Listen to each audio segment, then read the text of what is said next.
Let me know if y'all can hear me. Testing 1, 2, 3. Testing 1, 2, 3. So good to see y'all in here. Hi, T1000. I see y'all in here. Saying, don't blame it on the pills tonight.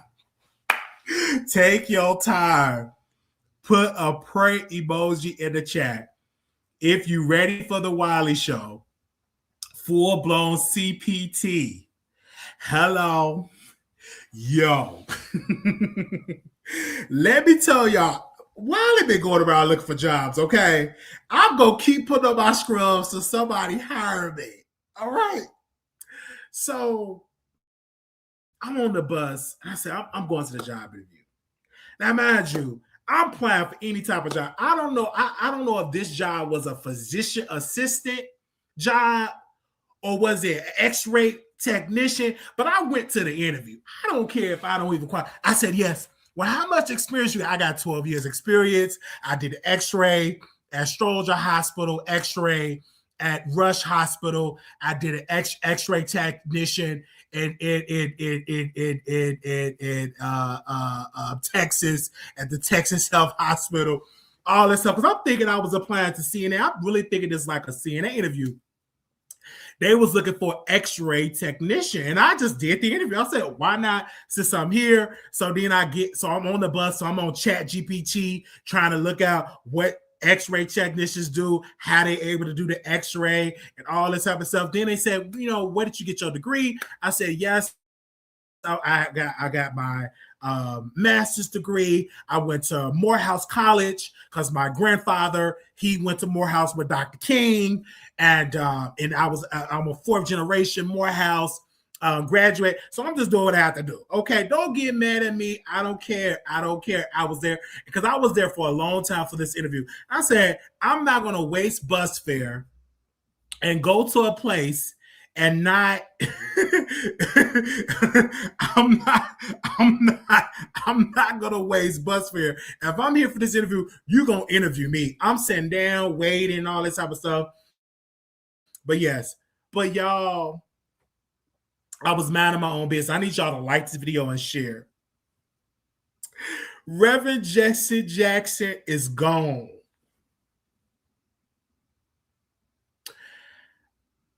It hurt me when I saw the news that Reverend Jesse Jackson is gone. Now, mind you, Reverend Jesse Jackson had health issues for a long time.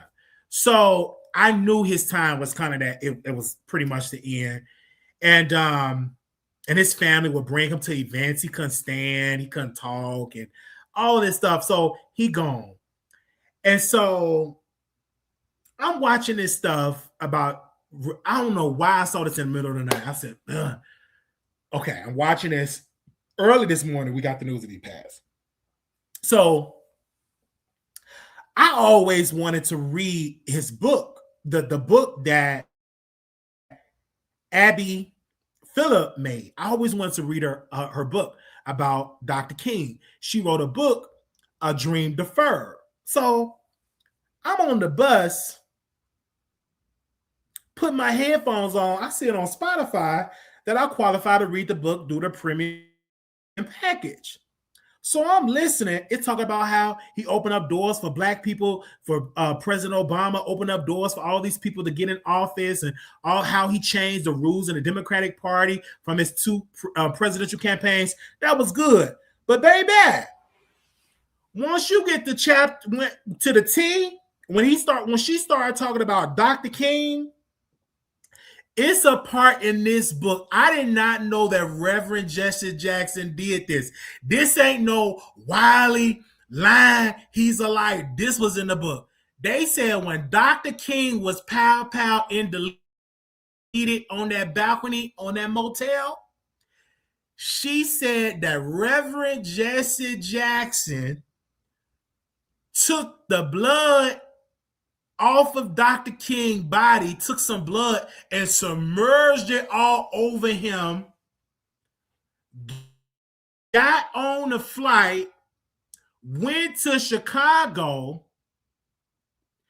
and literally did a speech at City Hall with the bloody sweater or shirt, talking about this is what y'all did to Dr. King and stuff like that, and literally was like taking advantage of the movement to be like the new Dr. King. And then people was spilling the tea. Some of Dr. King, lieutenants was like, you wasn't even close to Dr. King like that to be blood on you. You was on the lower level. You wasn't on the balcony when Dr. King was pow pow.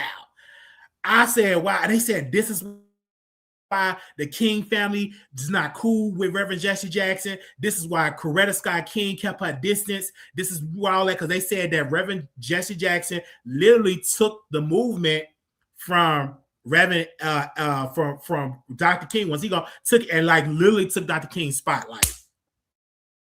I'm the new Dr. King. He didn't rush. He did interviews in Chicago, did multiple interviews, and he told one of his aides, do you think I'm the one to be the new person to take Dr. King's spot to continue the movement? She was like, yeah. And he did that. I said, Reverend, I don't care what y'all say about Reverend Jesse Jackson. That man seen an opportunity and he took it.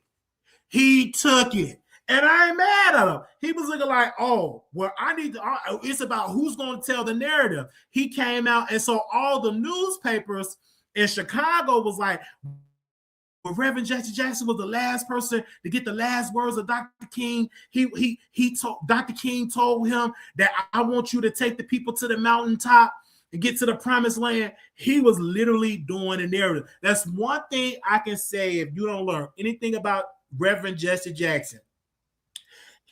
He was going to get in front of a camera and spill some tea to get some clout. Now, he did some good stuff with Breadbasket, having these businesses, making sure they give to hire black people, and he would bully them into doing it. He said, if y'all don't do this, we're going to protest and march and boycott your business. So they was doing that, and a lot of these white-owned grocery stores in these black neighborhoods in Chicago lost a lot of business, so they had to hire about 900 employees. Then it was one business like called Jesse Jackson, was like, listen, we want to pledge that we want to hire 1,500 blacks, and because they didn't want Jesse Jackson to protest. So man, Jesse Jackson back in the day, he didn't play no games. Mayor Daley, he was the mayor of Chicago, racist. So Reverend Jesse Jackson wanted to do like a march or do something like a protest or march. And the mayor of Chicago at the time didn't want to give him a permit. So Reverend Jesse Jackson was one of his homeboys that was a part of the Black Panthers. He said, well, how about if one of the this Black Panther or one of this radical just lay out in the city hall and just do all this stuff, so I won't be able to stop him. And then he was, but I can stop him if you give me the permit, I can stop him. So the mayor gave Reverend Jesse Jackson that permit. When I tell you, and again, like, I get it, Reverend Jesse Jackson did a lot for black people, but he couldn't stand President Obama. President Trump was right. I know a lot of people ain't going to hear this. I know we don't like President Trump. I know we think President Trump is bad. President Trump is that. All that is true, 100%. And I voted for the man. I regret it every day. But he didn't lie when he said that that Reverend Jesse Jackson couldn't stand President Obama. And the reason why, for the people that don't know, President Obama, when he ran for office, he did not want to help and give credit to Jesse Jackson. He did not want Jesse Jackson anywhere a part of President Obama's campaign. So that's why Jesse Jackson felt some type of way, because Jesse Jackson, let's be clear, when he ran in 84 and 88, I want to make sure we get the clear. Get me with the years, y'all. When he ran them two presidential campaigns, the second time he ran, he was in second place. He helped change the rules that you get to keep your delegates. As you keep the delegates, you don't have to give your delegates away. Literally changed the rules and made it possible for President Obama to become president. So he laid the groundwork. He tore the soil, he made the groundwork. But Jesse Jackson was messy because he was on a high mic. Yeah, Obama talking down to black people. I don't like him talking down to black people. And Obama was like, F you. Politics is dirty. If they find out that you dogging me out, he ain't gonna F with you. That's what President Obama, he like, since you think I'm talking down to black people, I'm not gonna put you a part of my campaign. I get it. And don't get me wrong. In this book, because I was wondering, I'm like, why Jesse Jackson and Martin Luther King kids, they not close. But in the book, when Jesse Jackson was telling all these lies about Dr. King and about his last words, that he wanted him to keep the movement going, that he wanted him to be in charge and all this type of stuff, the kids felt some type of way. And I ain't gonna, when I was on the bus, I'm telling you, Queen Storm, I was gagging when this man put Dr. King blood on his shirt, went to Chicago, cat on the same shirt. Anybody know blood, when it's soaked into the shirt, your shirt is all crunchy. He literally did that for clout. Jesse Jackson, I'm gonna say this, I know I'm gonna get some pushback. Rest in peace to Jesse Jackson. But he was a clout chaser. He was a glorified clout chaser. He was chasing clout. He was getting some results as a breadbasket. He was having some successes, but that doesn't take it away that he was obsessed with the media. He was obsessed with the media. He ran some good campaign. He opened the doors for a lot of black people. He helped get a lot of hostages out, but he made sure that the media is there to see it all. And it's really sad towards this end of his life. People don't care, like, to see like Rainbow Push Coalition, like that organization, Chicago, they don't hardly go there no more. Now, back in the day, it used to be real packed. Jesse Jackson be up there, keep hope alive. I am. Somebody be 1,000 people up in there. Now you go, maybe about 10 people show up when they do them Saturday broadcasts. They don't have a lot of people over in that organization.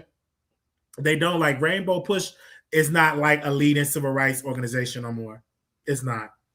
It's like they might as well just turn it into a museum. It's not literally an organization that's moving and shaking in society. Now, back in the day, Rainbow Push had a lot of clout. Jesse Jackson was very powerful. In this book, she lay out in this book how Jesse Jackson was so close to a lot of black-owned businesses. It's a part in the book.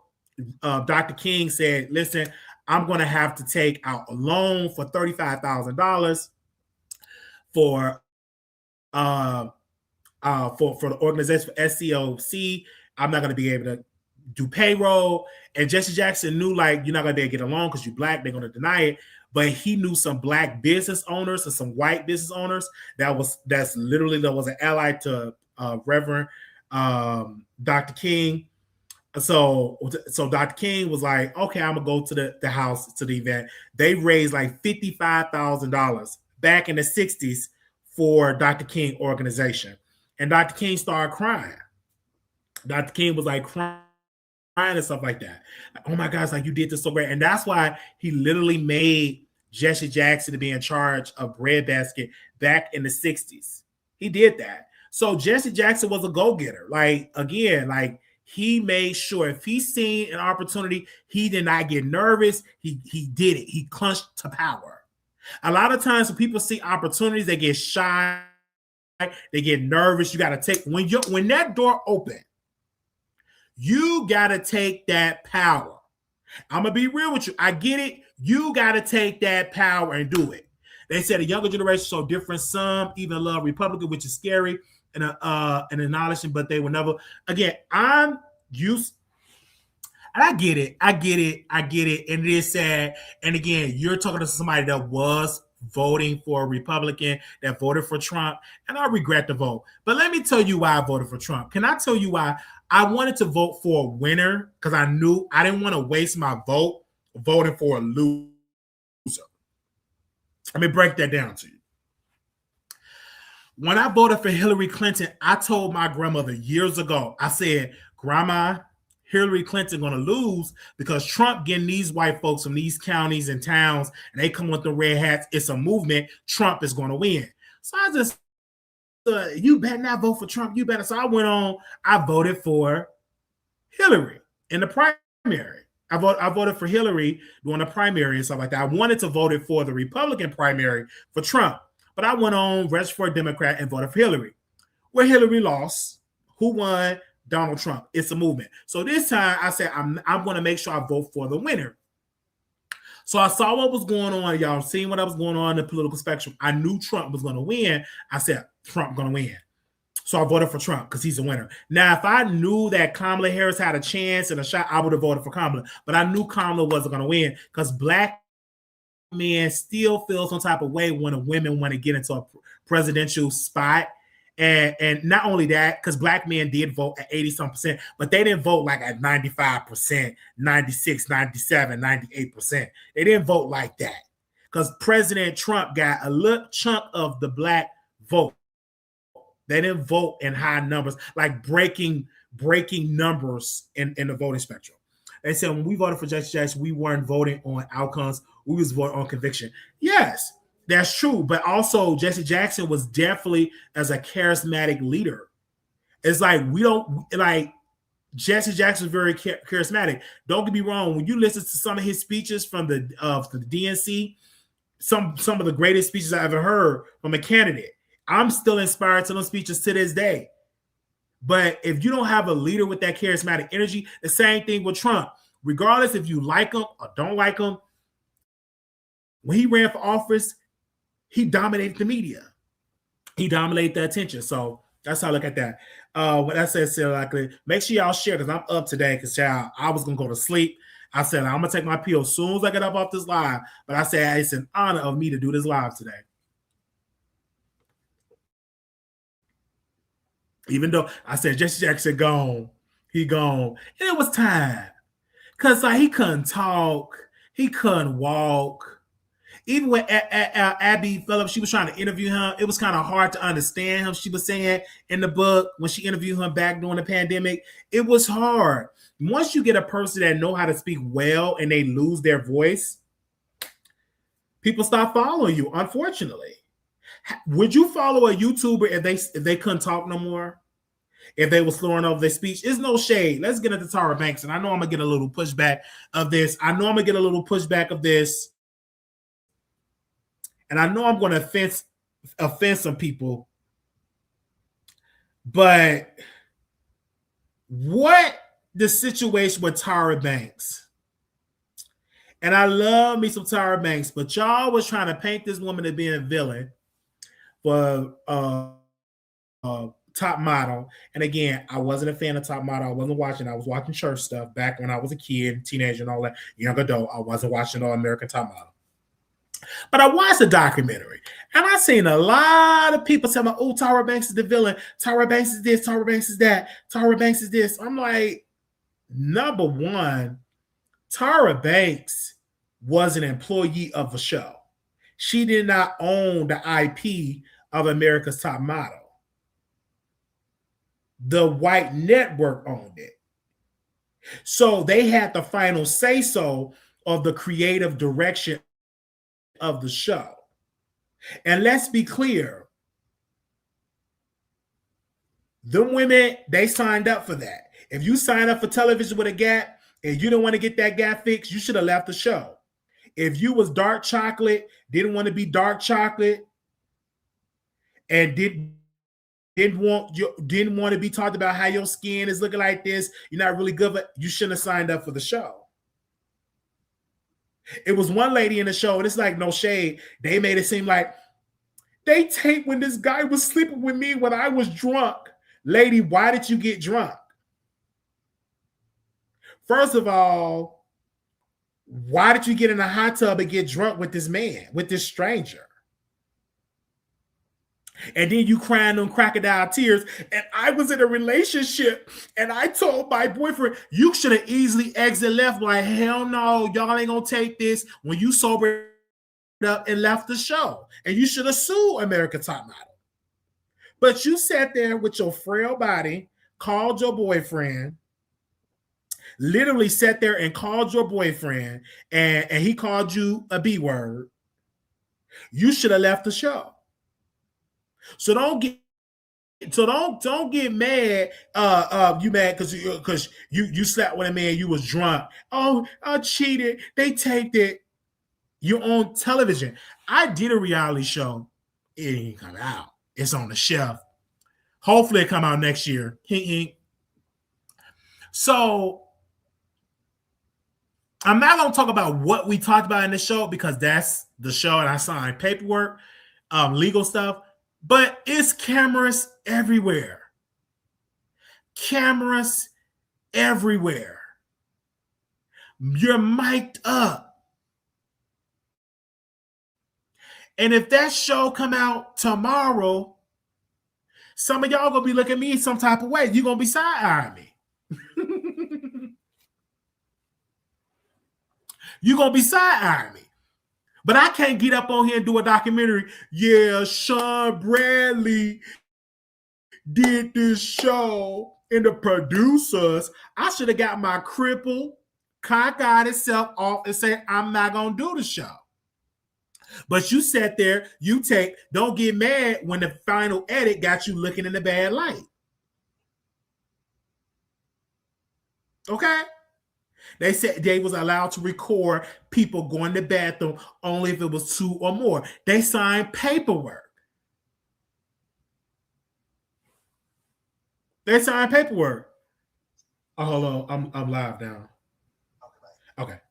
They signed paperwork. They signed paperwork. We was rooting for you. We was all rooting for you. Lady, how you gonna get mad at Tyra from yelling at you when you literally got in a fight the first episode, the first one of the seasons, and they brought you back? I'm tired of y'all talking about Tyra Banks. Tyra Banks was a glorified employee. She wasn't the owner. She didn't own UPN. She didn't own the network. Them white folks owned it. Because when they wanted to fire Tyra Banks, guess what they did? They gave her the boot because it wasn't her show. She didn't own the IP. And this documentary is trying to make it seem like Tyra is the one, because they wanted Tyra to break down in tears like, oh my gosh, I'm so sorry. I didn't mean to do this. And y'all signed up for this. Just because your career, you didn't get millions of dollars in your career, don't try to put this on Tyra Banks. Trying to do a Tyra Banks smear campaign. Don't do it. Then there's the dude that had the stroke. He being shady. Did Tyra Banks come see you? No. She's not your friend. You know what I'm saying? Like, that's just like me. I'm doing a show. I'm doing a show. I'm signing up for a show, and we're not friends. We co-workers, and I'm getting mad. Well, they didn't show up. They're not my friends. We are co-workers. So every time you go to the hospital, all your co-workers got to go show and see how you doing. And I'm going to tell you this. I tell my nieces is stop calling people. Stop calling everybody your friend. Everybody is not your friend. Stop doing that.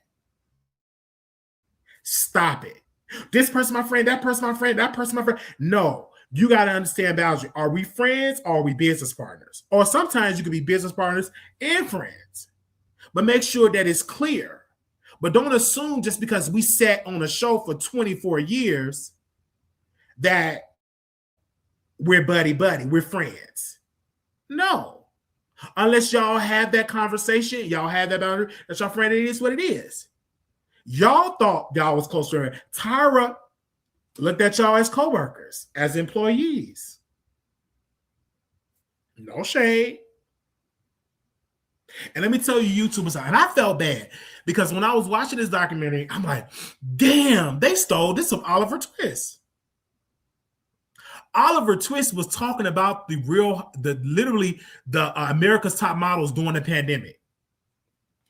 Oliver Twist was literally talking about this during the pandemic, getting major views, interviewing cast members. And you know what them white folks did? Didn't give Oliver Twist no credit. Didn't bring him on to talk. They brought a black journalist on. They could have brought Oliver Twist on. And you know why I ain't bring on? Because he's a black YouTuber. What they do, they see us YouTubers doing the dirty work, getting the views, and they let them produce like, okay, we're gonna do a documentary about this, but we ain't gonna give them credit. Sometimes producers do give credit because remember that documentary that came out when Armand and my girl, you had Armand Wiggins, you had Milagro Grams, and the producers reached out to Armand, but you don't have too many producers that do that. They will take your ideas and put it in the documentary and say, we did this. And who gonna check me? Nobody.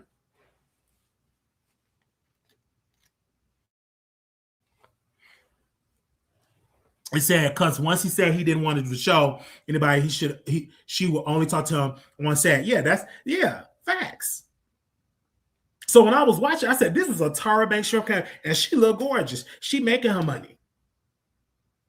And what gets me with these people, the girl that cheated on her boyfriend, she told Tyra, I haven't watched it, and Tyra Banks played the clip on her show. Why would you leave America's Top Model, you off the show is over? Why would you go on Tyra Banks' show? You still wanted clout. And when you didn't get the clout, let's just do a Tyra Banks smear campaign. And a lot of girls weren't eating. That's on them. That's on them. It is what it is. Now times have changed. Now you got the Vialago girls in modeling. You got the big girls modeling now. It's like a whole sector for big girls now. You got a lot of chocolate girls out there making money as supermodels now. But back then it wasn't like that. And let's be clear. And you know one thing they want to talk about? It's a secret thing they want to talk about.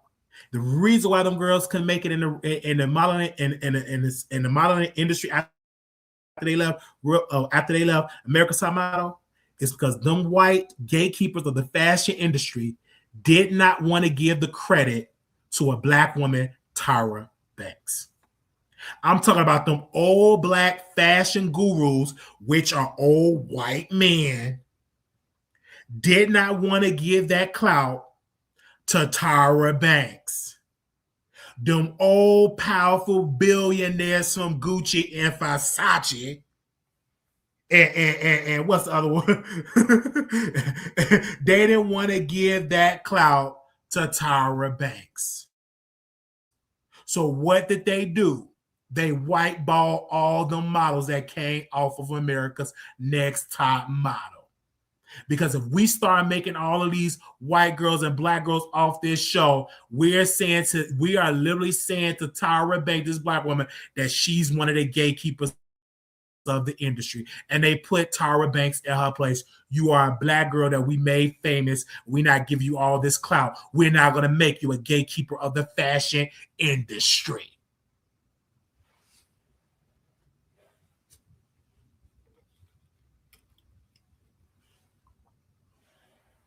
It is what it is. It is what they didn't want to give that clout. Old white gay man. Yeah, of course. And straight ones too. Because you got some straight gurus in the fashion industry too. They didn't want to give that clout to a black woman. And Tara didn't care. She could have fought a little harder. She didn't care. She looked like, I did my contractual obligations on the show. I made sure that I did what I had to do on the show. It is not my job to come and carry you in the industry because it wasn't people like that helping Tyra Banks carrying her in a day-to-day operation on how to be successful in being a supermodel. So you got to sink or swim. You got to sink or swim.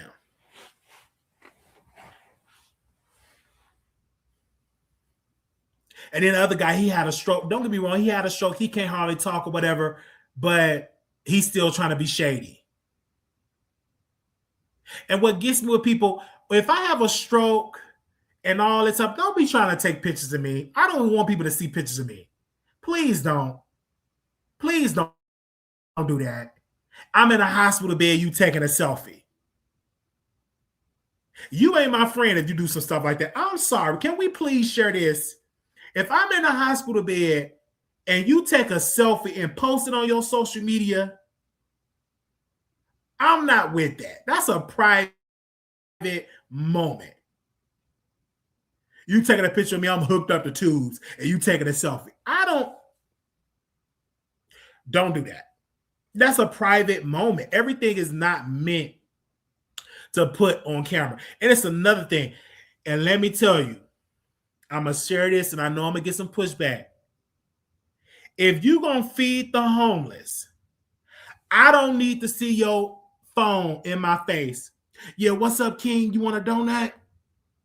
And you got the camera in my face. Can you please turn the camera off and just feed the homeless? Why do you have to share it to the world? I don't want to be part of your content of you doing community service and you showing it on camera. Oh, that irks me. Don't get me wrong. I get it. You trying to help the community. I get it. But that irks me. I don't want to come up to your table and all these cameras just seeing me getting free food, just eat. And I'm at the worst state. I'm with my shopping cart. I'm at the worst state with my kids. They hair nappy, and we're our hair nappy, and we look dirty, and we eat it. And everybody see us just getting free food looking like that. The whole world see it. You know what I'm saying? If you're not sharing a piece of the profit of your TikTok check, of your YouTube check, don't put me on your YouTube. Don't put me on your TikTok. Don't get me wrong.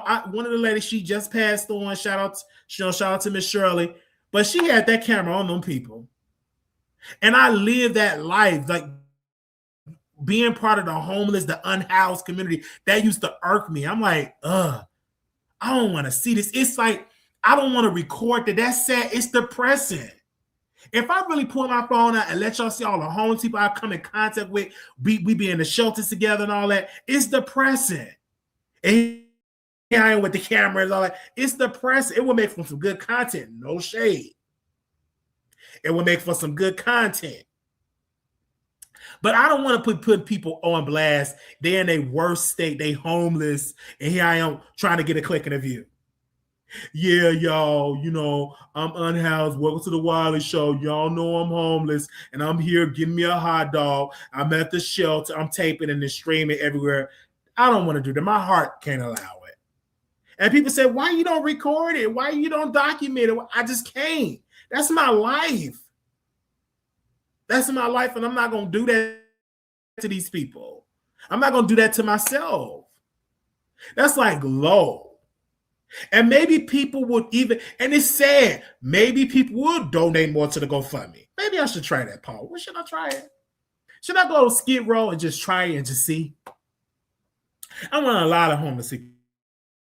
I got on the bus. It looked like it was the homeless bus. I'm literally on the homeless bus. I'm literally on the homeless bus. This homeless dude, it looked like I got the stench of that I'm homeless. And he just looked at me, sat down by me. I'm like, couldn't hardly talk. He's hooked on meth, and I know you're a drug addict. I can tell. I've been around it. I've seen it. I can tell. I know you hooked on some meth. You go. I said, sir, can you please move? I ain't got it. Nigga, I'm homeless just like you. And you white. I don't understand homeless white people. I just don't. If I was white, you think I'm going to be homeless? I'm going to use that white privilege. You got too much privilege. And you homeless and a drug addict. And you white. If you don't get up on my face and use your white privilege. See, I'm black.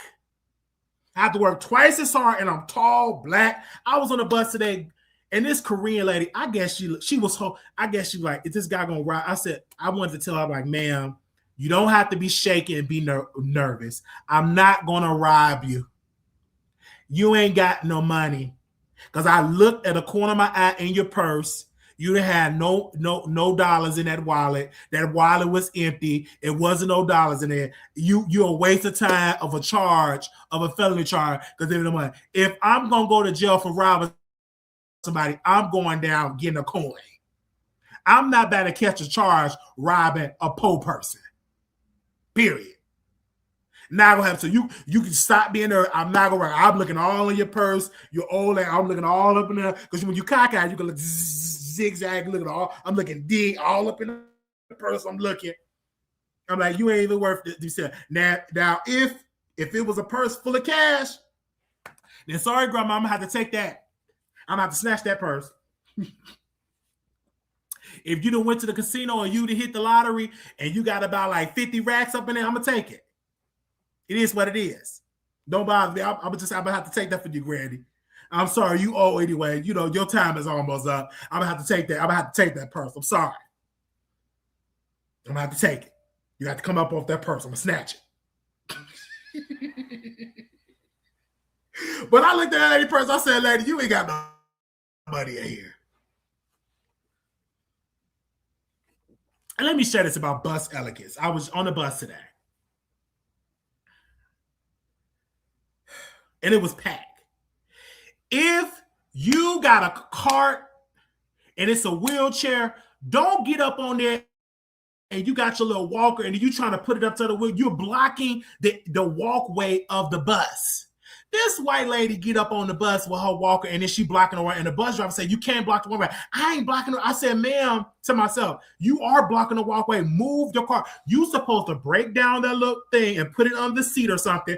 And then there was a lady trying to get on with a stroller. I was like, dang, what all this stuff? I said, come on, Glory, bless me. I got to get off this homeless bus. People coming up with bags. They're coming out. I said, oh my God.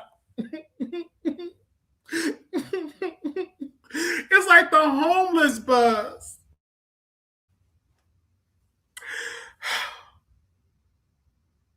And I just like, I'm just, y'all, I just can't wait. Maybe I just need to show y'all how it is being homeless. I'm going to have to show y'all. I'm going to have to document and show y'all. Because y'all don't believe me. When I have to go check my mail, stand in the line to get a shower. I just want to show you, and I'm gonna have to show y'all. I'm gonna have to literally get my camera and show y'all. Stand in line, people arguing. We ain't no hot water shower, dude. It's free showers. It ain't gonna be no hot water all day. We all gotta take a shower in this shower. It ain't gonna be no hot water all the time. Sometimes you just gotta take a cold shower. It is what it is. If you want a hot shower, then go get your own place and you get you a hot shower. It is what it is. Man, I can't believe y'all don't be having hot. It's about 3,000 of us. We all homeless. We all gotta take a shower. It ain't gonna be that hot. Sometimes it's gonna be cold. Now, unless you in that line before sunrise, then it's gonna be hot. It is what it is. It is what it is.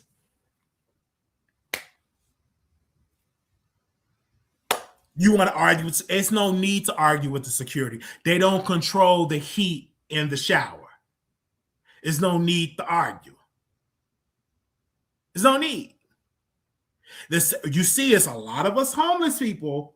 So again, we just got to go with the circumstance. You already know. I was on time. I was in the line to get into the shelter.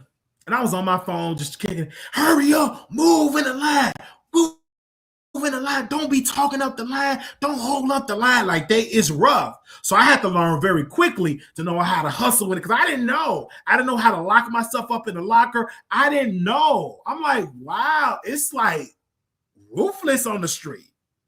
Like, I have to toughen up. Like I'm not the same Wally that I was back in the day when I was staying with somebody, had a room of my own in hot water when I want to use it, the air fryer. I'm a different type of brother. I know how to make things stretch. But you know, they got free food at this place. Oh, yeah, they got free food. I'm going to be up there. Or what they serve. Hey, man, hey. What they serve at Catholic Charities. Well, you know, they got hamburgers at the Red Cross. Go up the street about 2 blocks. They got hamburgers. But they got cheese and lettuce. You just talk.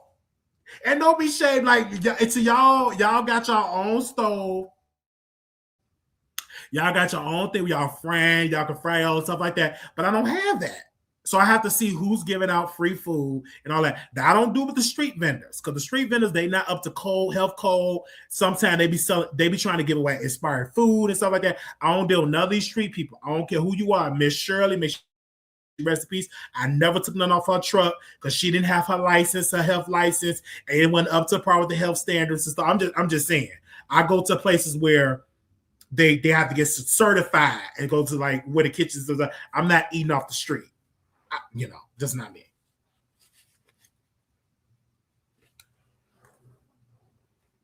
So I'm just saying, they said even truck drivers take free showers on the road, which is gross. It needs to be clean. It do need to be clean, and I'm like, well, I need to run for Congress or president or something with power. Because you mean to tell me I'm on this bus, I'm passing about all these empty office space. Why not develop that into apartments? Why in the world we got all these empty office space? People don't want to be in office. They work at home. Why not transform that stuff into some apartments and some affordable housing? And if you're homeless, then you got to, in order to pay your rent, you got to work for the city and to pay your rent. Your rent, we literally going to pay your rent if you work for the city, do some free community service, cleaning up the street, cleaning the showers. You know what I'm saying? Doing some work. That's how I feel like this is. Anyway, it is a mess. It's a mess or whatever. I don't bother people. I stay to myself or whatever. I'm nice. I'm cordial. I'm nice. I keep to myself because a lot of these people are drug addicts. It was one dude. He is a whole He is a whole offender. SO offender. His PO person showed up to the shelter. He was checking his phone to see I said, oh my God. Lord help me. Get me up out of this. I don't share everything to y'all. I don't. A lot of stuff I keep to myself. I talked to one of my producers today. I was on the phone with her today. I said, let me just get on the phone. And it was a good kiki on the phone. Because I have to say, oh, you're so funny. That's a good kiki. Because, I'm not going to tell you what I'm really going through, because it's a lot that I'm really going through. It's a whole lot. It's a whole lot. They kicking people out and all that type of stuff. And I told them, I said, if you can't kick me out, listen, I clean the floors, I shampoo the carpet, I wash the windows, I help clean the TVs, I help serve the food and all that stuff. It's a lot. It is a lot. I said, and I told him, can y'all please keep the Wi-Fi on so I can, keep the Wi-Fi on so I can go ahead on, what I'm saying, build up to myself. I said, just keep the Wi-Fi on so I let my people know where I'm at, child. Lord have mercy. It's a lot. Y'all people that going through what I'm going through, I understand. And I know it's hard for people with kids. I know it's hard. And I get it. It's hard out here for anybody with kids, and then you unhoused. I get it. It is a struggle. So I'm so glad that it could be worse if I had like children and a wife and all that. And I thank God I don't have that because I'm not equipped for that. I don't even think about that. I don't. I'm focusing on rebuilding my life. Okay. I'm excited to rebuild. I'm excited to be in this rebuild phase. It's challenging, but it's a journey, and I can share it with y'all. And don't be trying to give these homeless people all this money when they tell you, I'm gonna tell you this. Oh yeah, give me some money for some food. No, Negro, I know they serve at the Salvation Army. They serve at Catholic Charities. They serve at this church every third Saturday. It's a church that serves every Tuesday, Catholic Church every 10 a.m. Then they serve in the evening time. So don't you just want to get high. See, I be knowing. Unless you come to me saying, man, please, can you buy me a burger? Then, if you want to be a good Samaritan, I'm going to buy you a burger. But don't come to me and say, man, can you give me some money before I get some food? That's the oldest trick in the book. If you're really hungry, say this. Can you buy me a burger? I'm hungry. Versus you saying, give me the money so I can buy me some food. And then if you pull out food, most of the time they're going to cuss you out. Sometimes they're going to cuss you out. Oh, Lord. I'm just saying. Can y'all hear me? Press one in the chat if y'all can hear me. Press one in the chat. I want to make sure. Press one in the chat. Now, we're going to get to the T.S. Madison situation. And we're going to get to the Fantasia. So I was watching Fantasia dad. And Fantasia dad was saying that Fantasia husband is stealing money from her. Millions. And I'm going to say this, Fantasia, you lost everything twice. You should have went to school once you won American Idol. You should have went to school and got you a degree or a diploma. Because I lost everything one time. And once I get everything back, I'm not losing nothing again. Because in losing something the first time, you should learn from your mistakes. This is the first time when I've been homeless every day. Ain't no way in the world I'm going to get up here and say, I lost everything twice. You know what I mean? And according to your daddy Fantasia Burrito said that your husband is stealing from you. Child. Said that your husband is stealing. Your husband is stealing. Because if you can't verify where your money is going, wait, when do I get money? I'm on the phone every day. If Natasha, my financial advisor, I'm like, how you doing, Natasha? Let's have a meeting. Okay, where this dollar is going? I need to sign every check. Every check that leave my office, I have to sign it. If I don't sign it, it will not get processed. I'm not giving no financial advisor over my money. I'm my financial advisor. Anything I'm investing, I'm going to do the investing. I'm not putting nobody over my money but me. I'm the only name on my bank account. If once I get millions, top of millions of dollars, you think I'm going to put you over to be my financial child? Please. That's a way to get robbed. You wasn't here when I was suffering and comforting to get it together, and you going to be my financial advisor?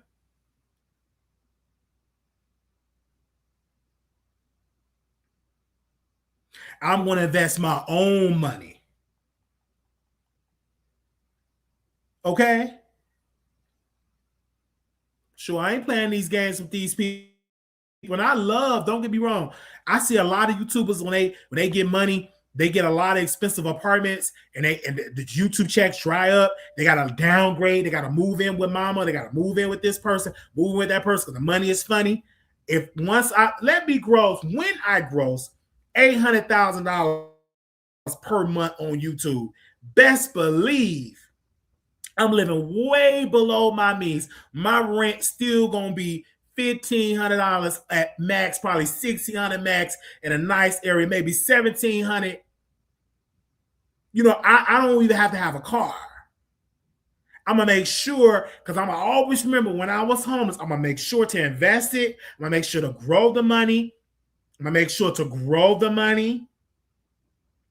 Whether it's into some franchise, whether it, you know what I'm saying, and talk to other rich, wealthy people. Give me some rich ones and see what they spending money on. I'm talking about not people that just became new into wealth. I'm talking to some good mentors that had wealth for decades, generational wealth, going back 3 generations. I'm just saying. You gotta read. I read. I'm not the smartest person, but I damn sure ain't the dumbest. Fantasia recently learned how to read. Yeah, I hope that she's keeping up with her reading lessons.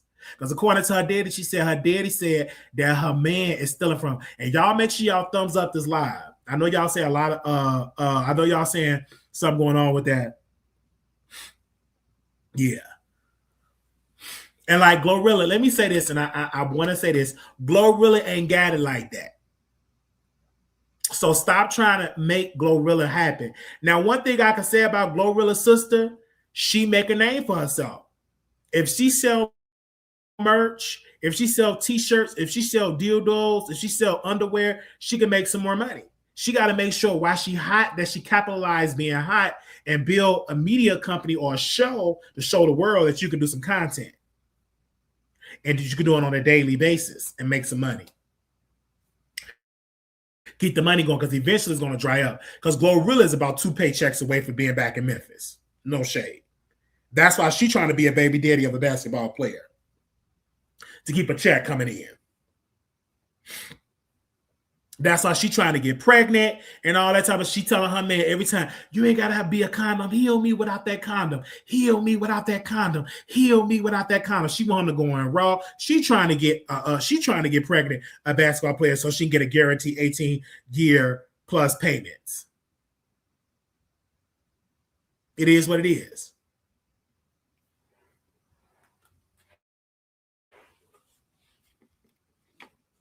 He probably had the accounts on the counter, but she can't read that he's still like, yeah, it's sad. He hit me with that condom. Take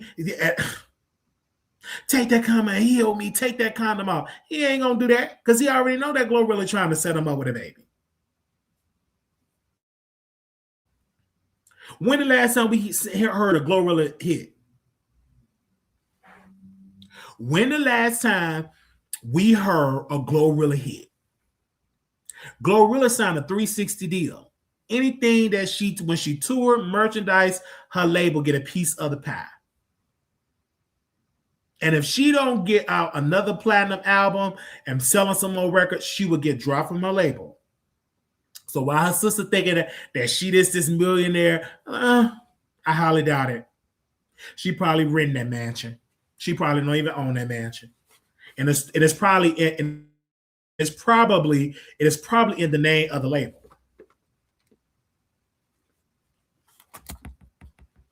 I'm being real. Now, when it comes to T.S. Madison, I'm going to share this, y'all. Don't get me wrong. The DL Whisperer, I don't want to put him in the title, have a niche for himself. And he is, because when I first heard of the DL Whisperer, I thought that he was exposing men from California or Alabama or Augusta, posting their private profiles and saying, hey, ladies, if you live in this neighborhood, this person is DL, or this person was in my DMs, he's DL, and he needs to be exposed.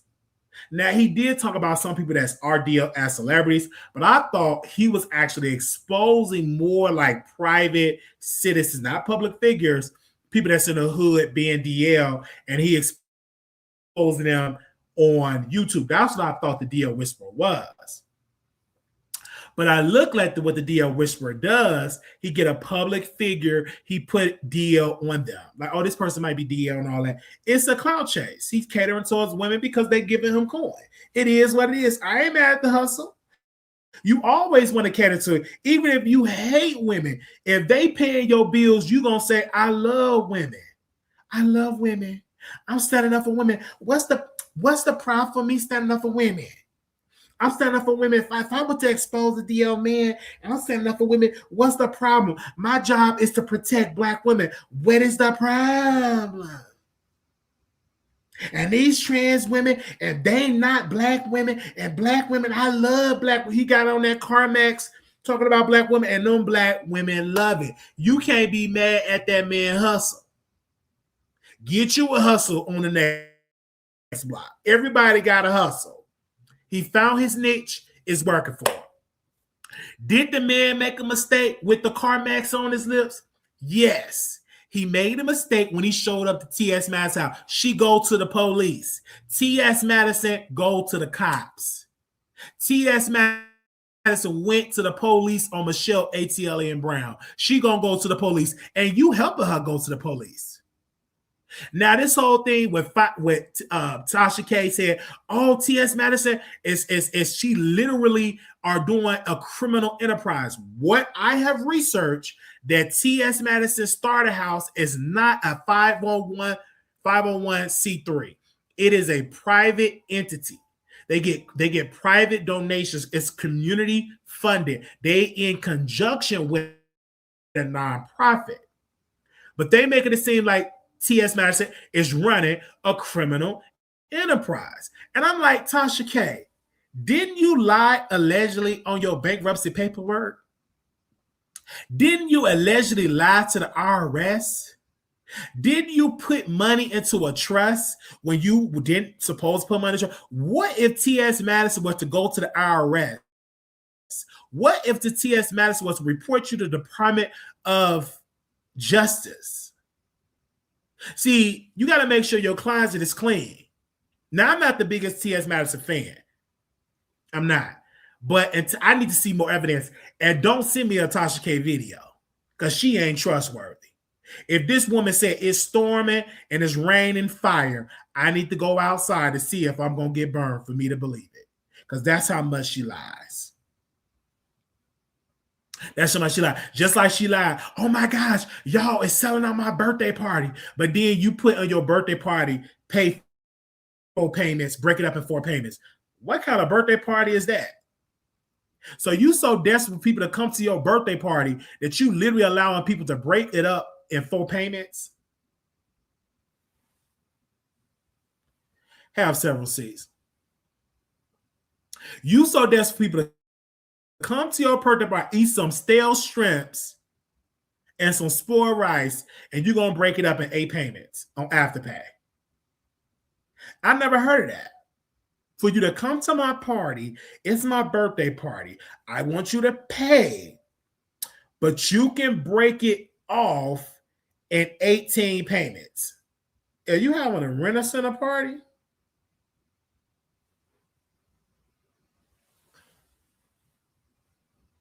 Okay. Okay. I don't believe none of what Tasha K be saying. I'm sorry. I don't. Because Tasha K get up there and she lies.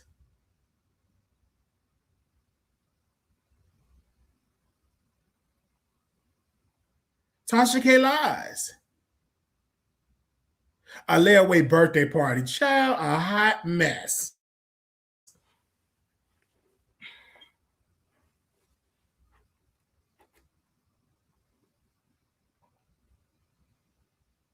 A hot mess.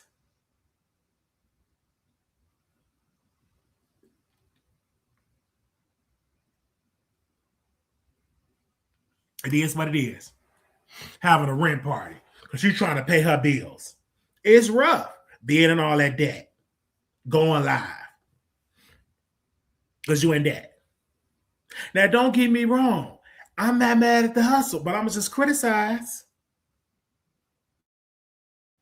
I'm going to criticize, and I'm going to mind my business. Y'all ain't got to believe me. I'm going to mind my business. But I see it because it's public. Now, I'm not the biggest fan of T.S. Madison. She could be running a whole criminal enterprise. But until I see them white folks do a press conference, and if I see her picture and all that, then I believe it. But I'm not going to believe it from Tasha K. I'm sorry. Just not. Until I see breaking news, she on CNN, or breaking news, Don Lemon breaking the story, I'm not going to believe Tasha K because she's not a trusted source. She's not.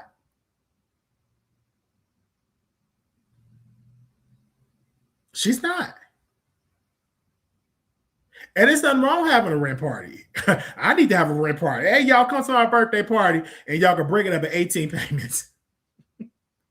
It's okay.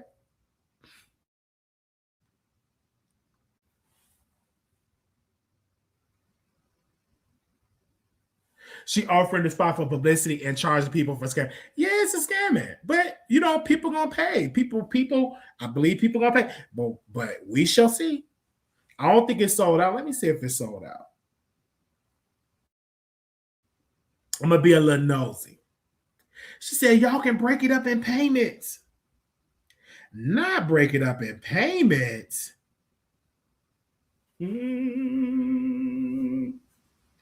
She said, y'all can break it up in payments.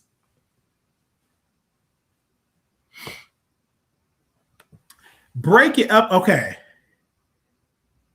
Let me see. Y'all come and break. Yeah, all that debt. You better be doing parties.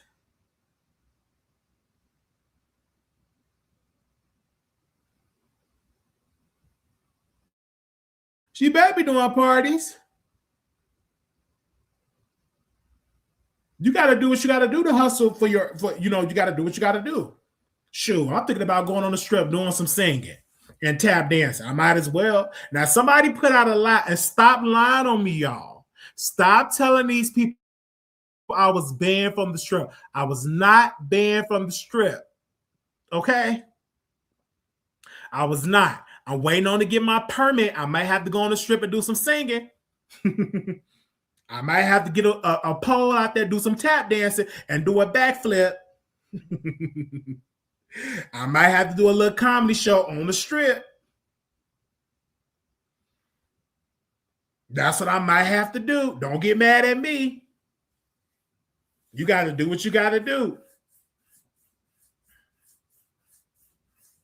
But I thank y'all for being here today. I'm honored that y'all came today. I am so honored that y'all came today. It was somebody else that I put in the thumbnail. Let me make sure, because I put them in the thumbnail, and we got to talk about another clout chaser. Somebody called me, Wally, do you believe what DJ Vlad said? I said, no. DJ Vlad is a clout chaser. DJ Vlad literally posting all this stuff about Jay-Z and all that. Stop it. He did that so y'all can repost his tweet and bring traction towards his social media pages. If you've been doing your homework on DJ Vlad, he's not getting no blockbuster views over there. When the last time you heard of a DJ Vlad viral interview? I'll wait. When the last time you heard from a DJ Vlad viral interview? So don't be over there. You're sharing it. He just wants some clout. And don't give it to him. He be thirsty for them Twitch streamers to go over there. Don't go over there. He ain't black. You'll come out better coming over the Wiley Show and let me grow and become a superstar. Let me grow and become a superstar.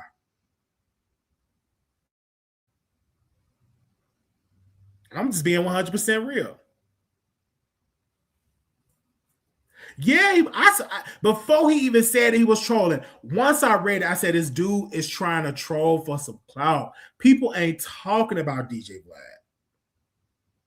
They not. Wait, did somebody send me a message? I ain't there to see it, child. Hold on.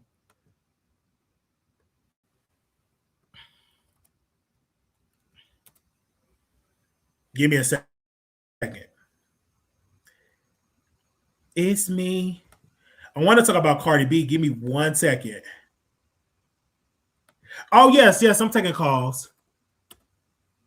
I'm taking calls. And I seen Cardi B when she fell out the chair. Dead. I hope the call will work. Let me see if I. Oh yeah, I'm taking calls. Hopefully it'll work. But I seen Cardi B. I said she's a superstar. But sometimes you slip up, fall. It's just she rusty. She haven't performed that like for years. So she's still new as a new artist doing a tour. Because when she first came out, she couldn't do the tour because she's pregnant. So this is her first tour in a while. So she's rusty. But people, I don't care if she slip and fall. People still buying her tickets. If they buy the ticket, if the show's selling out, it's selling out. So she's making her money. Let's see if we can open up the phone lines. Y'all better call in today and show me some love. Show me some love. 972-674-9462. I'm going to post on the screen here. Let's get 5 callers to call in. We back, y'all. We live, y'all. Because they don't want me to go back into work for it. They just want me to be on YouTube crashing out, child. They just want me to be on YouTube crashing out. We look like I got to take the show mobile and go on the strip. That's the only time y'all get some clicks and views and watch. So y'all better keep y'all notifications on. Give me a second.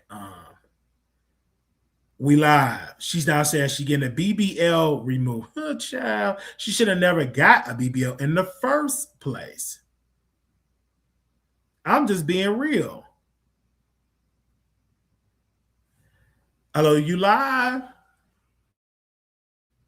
Hey Wiley, how you doing? You know what? I'm doing well. I've been applying for all these jobs and stuff, but I said, I got a job on YouTube. Let me wake up these YouTube streets. But go Yeah, ahead. play rap and just pretend crash out, and know you'll be right back in the algorithm, like Ray J said and Monique said. That's how you get back in the algorithm. That's how they be cracking the code to get in the algorithm. Just like Ray J wore them fake blood tears, and he had fake blood coming down his face, and women were just taking them roses. I wouldn't have taken them roses. I would have thought he had put a virus on them or something. But sometimes you gotta be careful. Sometimes that could be that period blood, like a spell or something. You know what I'm saying? And don't tell me he had blood just coming out his eyes, casting out flowers and stuff. I'm like, baby. And then when they're so thirsty, now frogs start coming out of your hoo-ha, out of your yoni, then what? I'm just saying. Oh my God. Y'all be so thirsty for these men. If you grow a third breast, then what? Then what? Exactly. I'm so tired of Ray J. He's such a clout. I'm sick. He clout every time Brandy.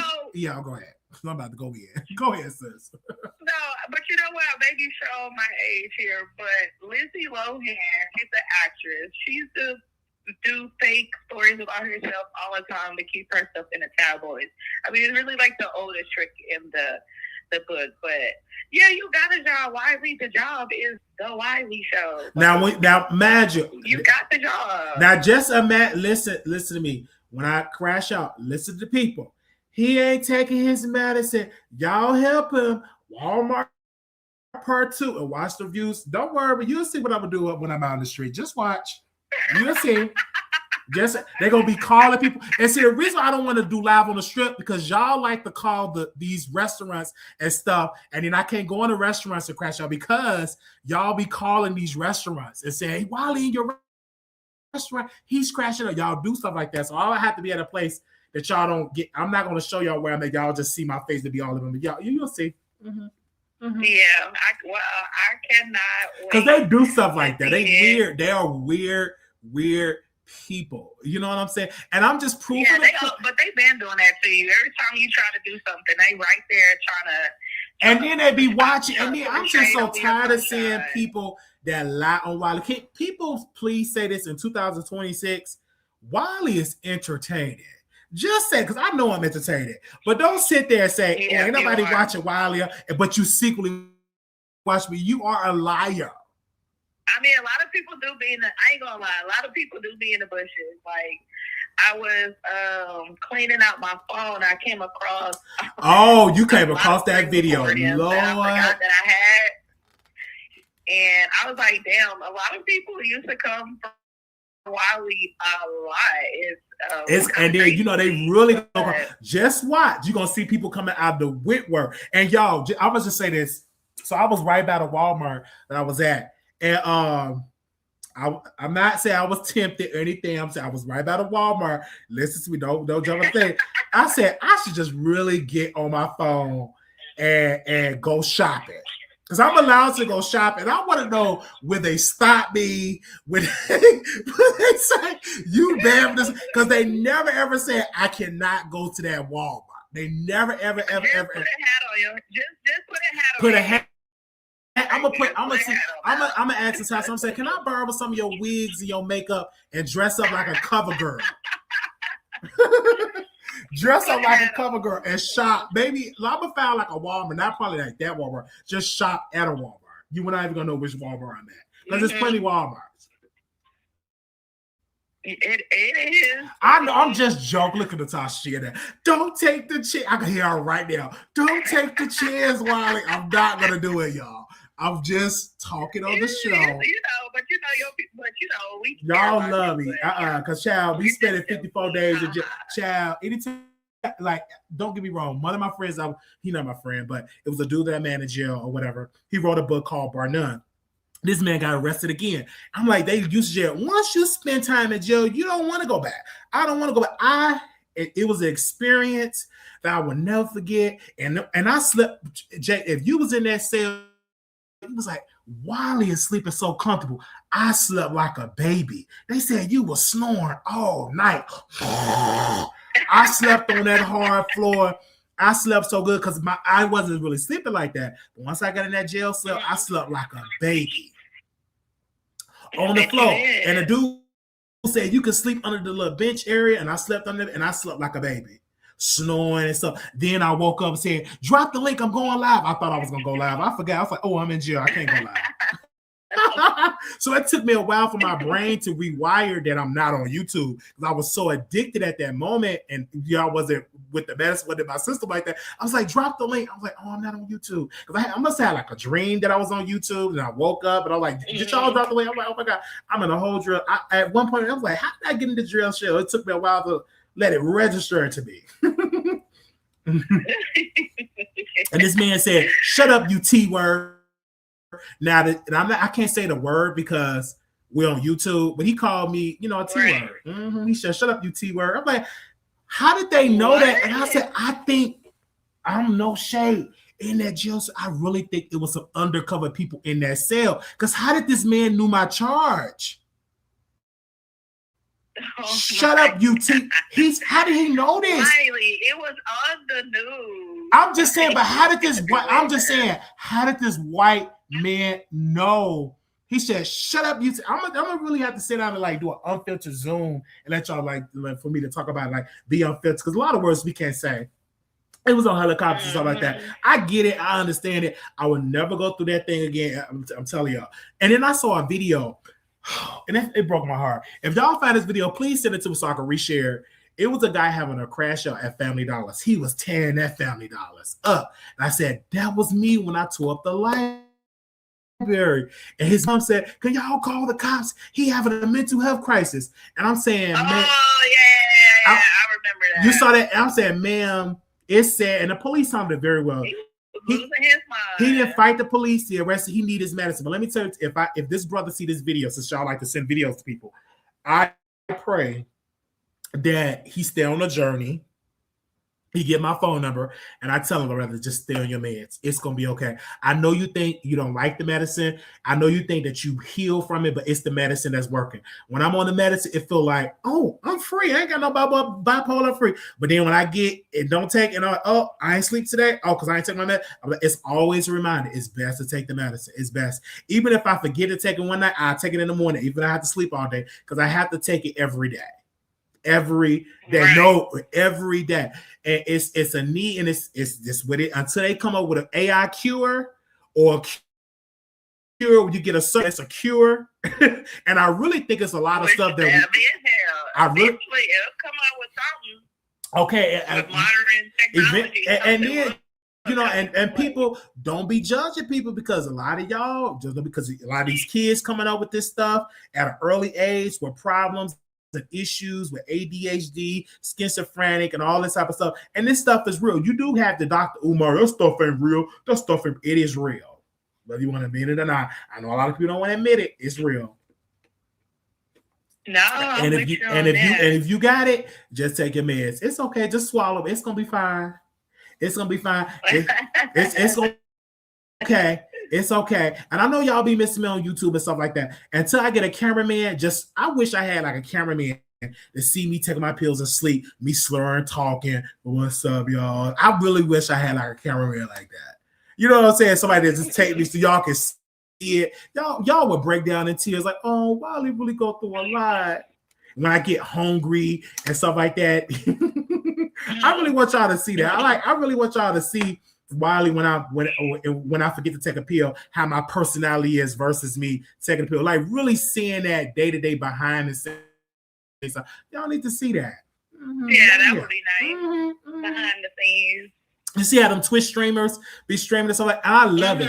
I ain't jealous of them at all. I can't wait till I get me a cameraman with that backpack. He just stream everything. What is that called? Like a streamer's backpack? Yeah, that streamer's backpack. Yeah. But I don't want to be having a streamer's backpack and then try to record myself. I need people recording me and I mingle with the people and mingle with stuff and opportunities and stuff like that. Yeah, absolutely. Because I would love to do a DDG. Well, I can see that happening. DDG is so good looking. I see why he got Holly Baby.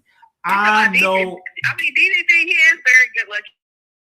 looking, but he is very short. It doesn't matter. I just feel like DDG, his aura. I saw him in person when they was doing that little basketball little tournament. That man is short. I'm 6'2". He's short. Bow Wow taller than him. Yeah, but short dudes can really get it in the bed because I dealt with a short dude who was good. I mean, I'm pretty sure. I mean, he has a really deep voice, so I'm pretty definitely, sure. And that would make it. Women love deep voice.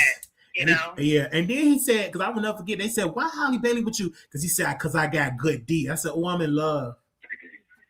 I believe that too. I believe it. He's gorgeous. And then one thing about DDG too, I love the fact that he had Blueface get onto Twitch. I love that. I love it because I was talking to somebody on YouTube. I was talking to somebody on the phone. I said, it's too many gatekeepers on YouTube. Can you really? Speaking of gatekeeper, did you see how Kai? Okay, I'm gonna say this now. We'll talk about the topic. Have you seen Kai Sinat streamer friends all crashing out online because apparently Kai Sinat was paying his little friends like $25,000 a month or $20K a month. Like he was just like they were getting like monthly payments from him. And then Kai Sinat unfollowed them and stopped paying them, and now they're like online crashing out about it. But it's a story like them Twitch baby. Why are you crashing out about the little $20K? I wish I was Kai Sinat friend. Them Twitch streamers got y'all hooked on them storylines, and y'all be believing that they in cahoots. Oh, I ain't making no money. I'm gonna have to work a regular job. It's all storylines. He unfollowed. I know they ain't making no. I know for a fact they ain't quitting no job. They ain't quit like they making buku. They making buku money. Because if you're doing 24-hour streams, that little Asian boy, he ain't going. He definitely never worked 9 to 5 before his life. Absolutely, they making good money. Good money because they be streaming more than I stream on YouTube, baby. They be on there for 8 hours. And that's the thing. I'm like, hell, you should have been over there on Twitch because remember when you used to be on live all day? People said that was a problem. Well, look at those little people over there on Twitch. They on there for 9, 10, 12, 14, 15, 16. You would have been rich. You would have been rich over there. How long you were sitting on YouTube? Baby, I was just on the wrong platform. It was on the wrong platform. Absolutely. Like it was like 19, 20 or something like that. Yes. I'm telling y'all. And I love y'all. I love y'all dealing. Yeah. Halle Bailey. Go ahead, sis. And then just to talk about the topic, as far as like Fantasia husband, you and Fantasia is definitely using her for her money. You could tell that he's still in. Like something about it may sound crazy, but something about a man overly being a man, like it's just kind of weird to me because it's just like why? I don't know. It's kind of like. I hope the audience understand where I'm coming from. Like, you don't have to overly just be a man. Like, boy, calm down. Like, kind of like Corey Ray's boyfriend, Monique husband. Like, guys like that walk around like that things like, oh, bow down. Like, that whole bow down, I'm the man, I'm the prize type of attitude. And because Fantasia is so male-centered, like she just gotta have a man because she doesn't feel love without one. She don't care. She do not care. She don't care. She's male-centered, just like Monique. Like they all in that same age range. They all come from that. You know, anybody that's born in that year and been raised in that year, a lot of those older women are male-centered. They just feel like they just gotta have a man. They just gotta be with somebody. So does that surprise me that people are coming out saying this and that about the husband? Hold on 1 second. Hello? Oh, wow. What's that? Oh, yeah. So you're going to keep it for a little while. Oh, okay. Are you going to spend the night or are you going back in the morning? Oh, okay. Make sure you get some sleep and take a melatonin.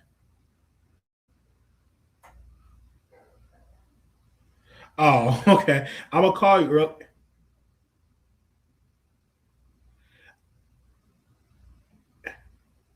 Yeah, but that's what I'm saying. Wear make sure you like wash your hands and wear a mask.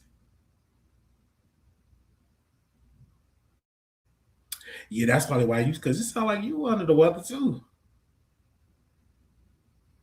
And you probably need to sleep. Like one of that, you got the 8 hours and stuff like that.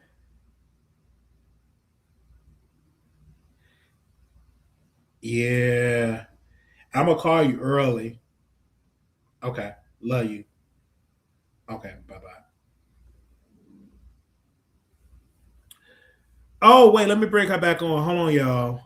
This is ghetto. You know when we go live. Now, mind you, when I'm not live,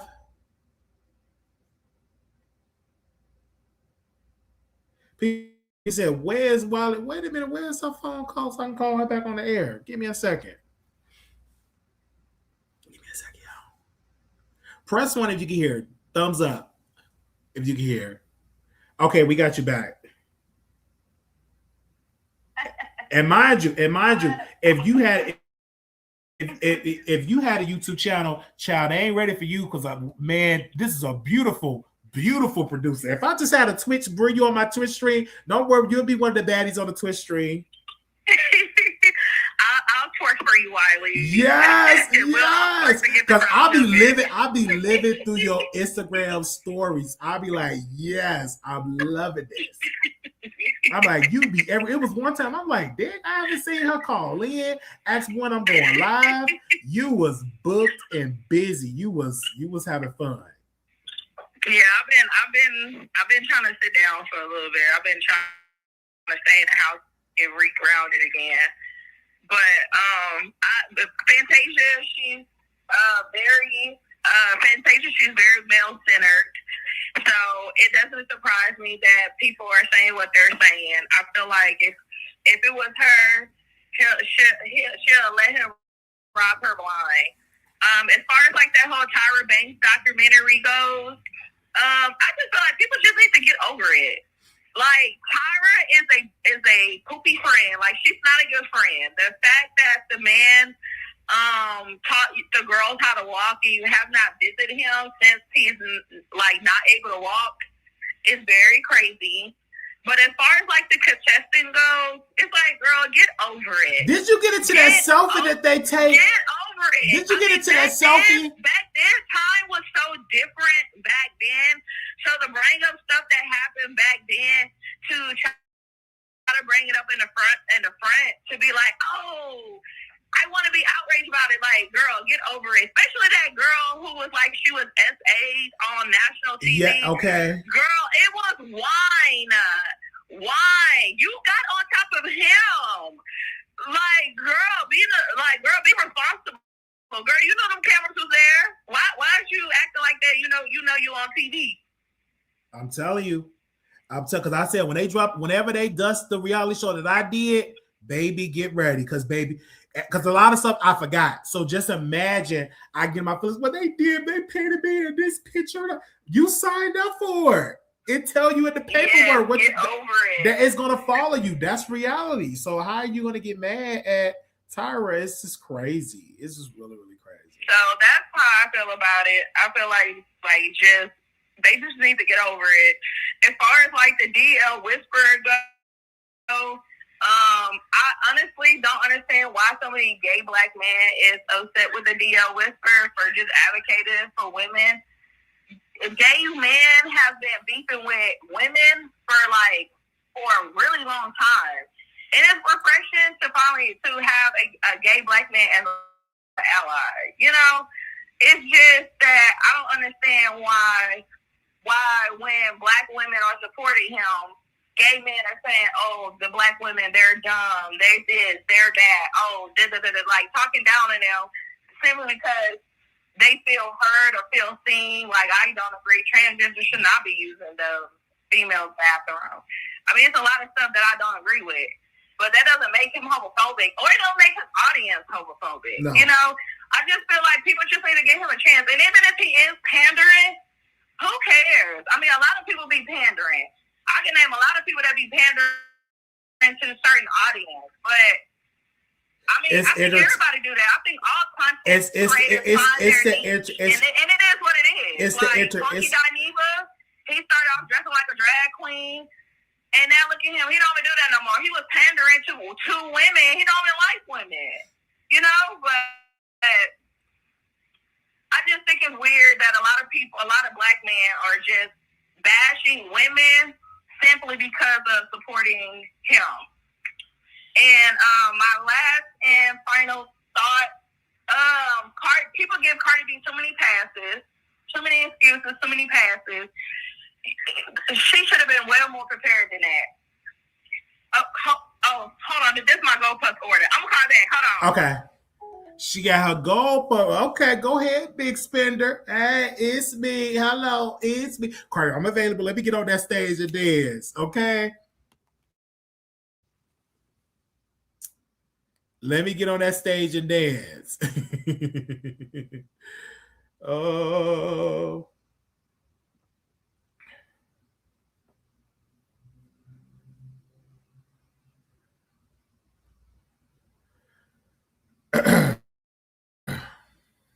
Make sure y'all thumbs up. So yeah, I understand. Like people always try to give Tyra Banks a bad name. So we need to stop. And we did a live with YouTube was having a problem. Like YouTube, don't do this. Okay, I'm surprised my YouTube is working. It keep kicking me off. See, they had some problems with YouTube, y'all. My apologies. I don't own this. I don't own this. Is it working now? Is it recording? I don't own this.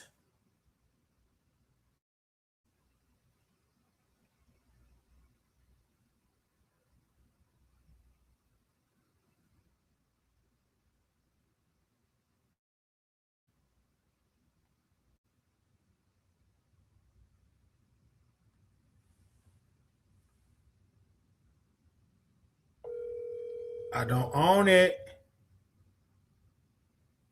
They always have a problem. Soon when I want to go live, now it's having a nationwide issue.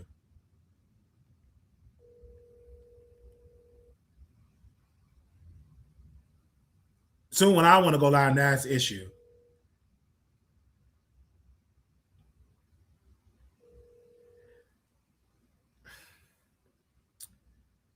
Hello, it's me.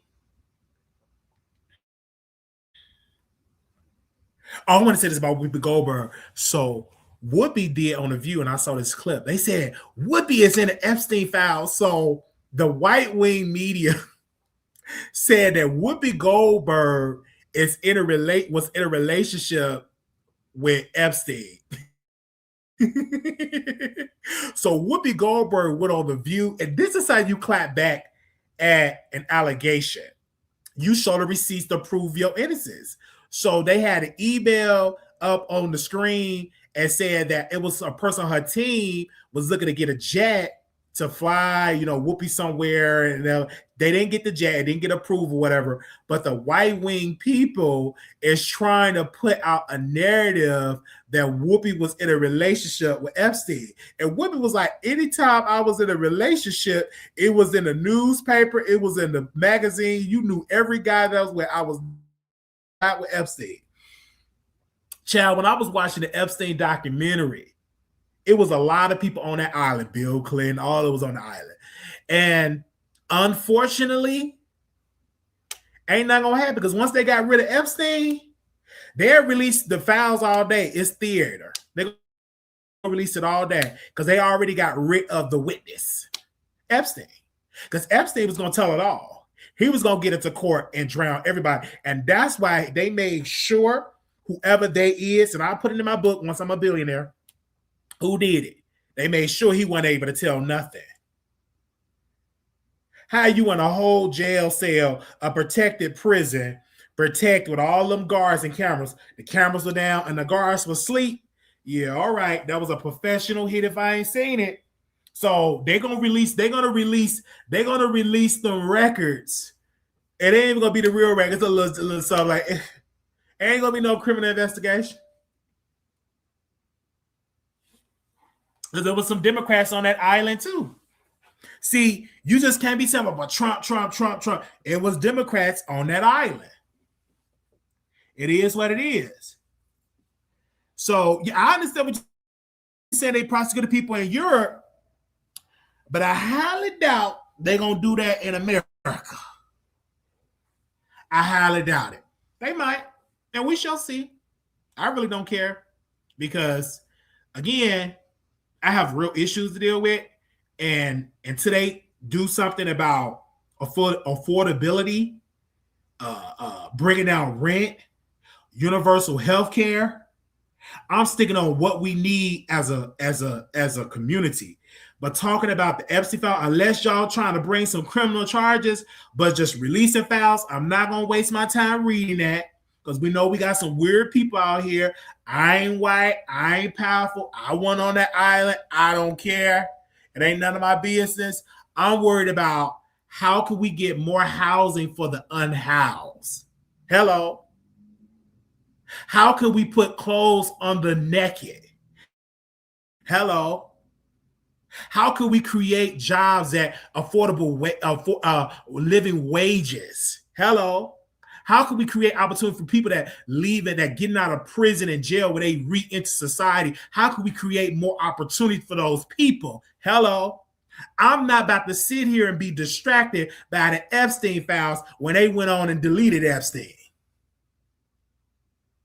Not me. They only deleted that man. And that man was able to, that man put all his money in a trust over there in the Virgin Islands. He protected the bag.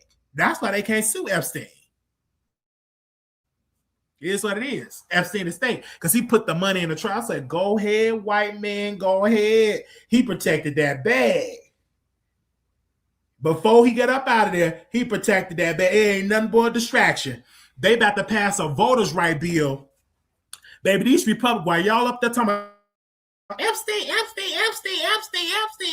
having an Epstein orgy, these people is trying to pass a bill to say, in order for you to vote, you have to have your passport or your birth certificate.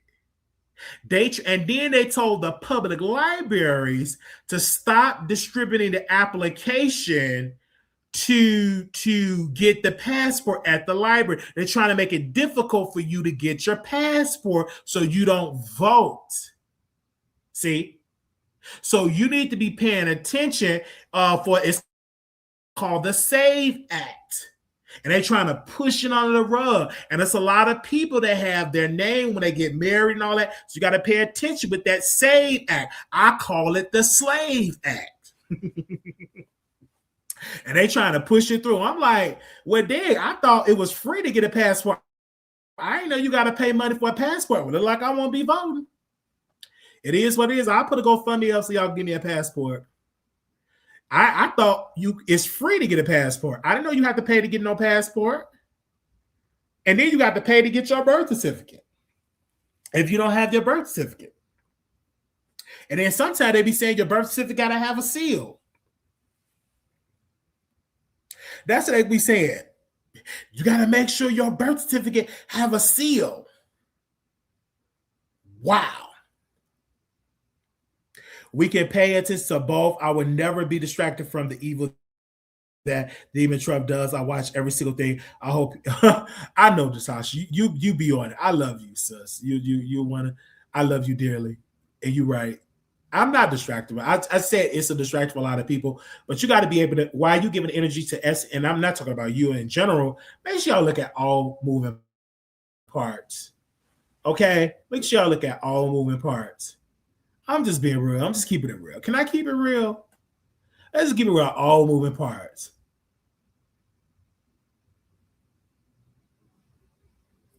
I'm just saying. And I love it. I love it. I'm just going to keep it real. It is what it is. So they're trying to change it up and stuff like that. It is. I don't know who I'm going to endorse for president, but they got to talk about universal child care, universal health care. They got to make sure they take away the work requirement for food stamps, the work requirement for Medicaid. They got to make sure they increase the minimum wage. They got to make sure they have more job training programs so people, the teachers, give free government-backed grants and government-backed schools and government-backed trade schools. Teach me how to plumb, take me to pay for me to go get free plumbing, to be a plumber, electrician, you know what I'm saying, construction workers. Since y'all getting rid of all the Hispanics, you need to send me to school to be a construction worker. I love to eat a taco and put on somebody's roof. That's good money. Because they took a lot of that out of the schools and invested in the public schools. That's the new future of the economy. It's going to be construction workers and all that, and putting lights and putting foundations and fence, all that stuff. But don't worry, I'll be stumping for a candidate. I haven't endorsed somebody yet because it's still early. It's still early. Oh, that's what I want to talk about. Child, did y'all see the Tyler Perry movie? Tyler Perry Joe. Now, mind you, only certain jokes I laugh. The reason why I didn't laugh like that, I wish that Tyler Perry would have had an older gentleman, a grandpa gentleman, a good actor that's a comedian and not him. I'm just tired of hearing Tyler Perry's voice. And I wish he would have had a better writers on this comedy. It had a good message, but it was getting lost in a dialogue. You know what I'm saying? I wish he would have had like Will Smith to produce, help with the writing, or help with comedians that write. You know what I'm saying? Comedians or what do they call it? Ghost writers to help with the script, with the jokes. Because some of them jokes I did not laugh at. But I watched the whole thing. It was nasty. They was getting it in. I said, "Oh, Tyler Perry a freak." But it went number one. I watched it. It went number one. Every time when Tyler Perry come with a product or come with a movie, we all say, "Oh, that was trash. That wasn't real. You making black people look bad." We all watch it. It's just like crack. You know, crack is bad. I was watching Parole Diaries, and the dude said, "Did you do crack?" Yeah, but I only had like $20 worth. And then he told the parole officer, they were taking him to rehab, and he told his parole officer before he went into the rehab, he said, "Man, I'm going to be real with you. I had $2,500 worth of crack." And he was 54 years old. I'm like, wow. Make sure y'all go watch it. It's on Tubi. It's called Parole Diaries. They tell a whole story about being on parole. I was watching that. I said, oh my gosh. Then I love Parole Diaries. They had white people that was in the criminal justice system. They had black people that was in it. It was equal. It wasn't just a black thing. It was like a human thing. And it was one dude that was on the offenders list. He's on the SO list. And he was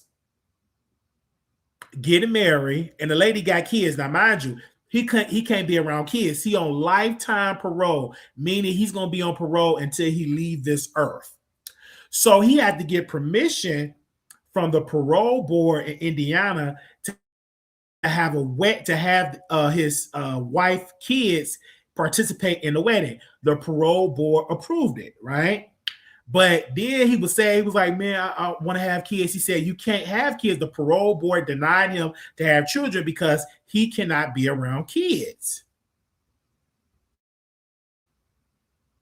And then he said, "Man, I'm trying to get my..." Boy, you committed a crime that's going to follow you for the rest of your life. You can't even go to church. If it's kids there, you can't go to the church. You made that mistake. You did the nasty thing, so you got to live with that for the rest of your life. You don't got to worry about my life. And then he had 2 charges of it. They can't have computers and all that type of stuff. I was watching this show. I said, wow. Man, I don't need to get my life together and stuff like that. You should have thought about that when you start messing around. You can't be doing that. That's derogatory. That's nasty. That's demonic. That is evil. What did you get over? And then I'm looking at the woman. Why would you get married to a man that's on the SO list? We see that Nikki doing it, but at least Nikki, man, whatever type of SO he on a different level because he could still be around his son. It must be different levels of being on SO. New York is real light. In Indiana, he wouldn't be able to live with his son if he would have got that charge in Indiana. Because this was the show was based off Parole Diaries. That was based in Indiana, the state of Indiana. They're a little stricter when it comes to child, P words. And I know Nicki Minaj watching this live. I get it. She probably rolling up a blunt, watch something. Who is this cockeyed man talking about it? It's weird. It's just weird behavior. I won't be surprised in the next 2 years you see Nicki Minaj being brought up on some charges. Because she loved being around people. That's all. I won't be surprised. I'm just saying she loved being around that type of behavior. If it cracked like a duck, if it walked like a duck, if it smelled like a duck, quack, quack, it's a duck. And she up that stuff for Trump. They laugh at Nikki. She's an immigrant, and it's so cringy. You're not even educated. At least when Candace Owens was stumping for Trump, she sounded like she knew what she was talking about. Nicki Minaj is boring when she show her personality. When she not in that booth doing her ones and twos, she have a boring personality. When she's over there in that Twitter space, it's trash. It's boring. It make me go to sleep. Now, when she in that rap, yeah. When she rapping, she can rap. But when you take all that away, Roman Revenge and all the Nicki and all the bars and all that stealing from Lil' Kim, because she stole it from Lil' Kim. When you take all that away and she being Onika Minaj, she is dry as dry bones. I'm telling you, the woman is boring. It's no shade. She's boring. She's just trash. She trash. Wiley, you and Tasha fell out again. Why you say she lying? Because I said she lying. She didn't show no documents.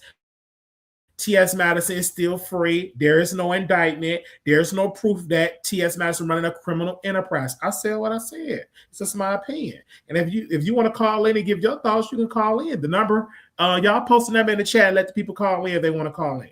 They said Trump fired 300,000 black women, and she said she supports Trump. It's crazy. Yeah, because she don't care nothing about people. She's trying to get something off the table, which is crazy. She should have applied to be a citizen once Biden was in office. She keeps trying to make this thing. Oh, Jay-Z just got more money than you. If you want more money, go on tour, release another album. Go on tour, release another album.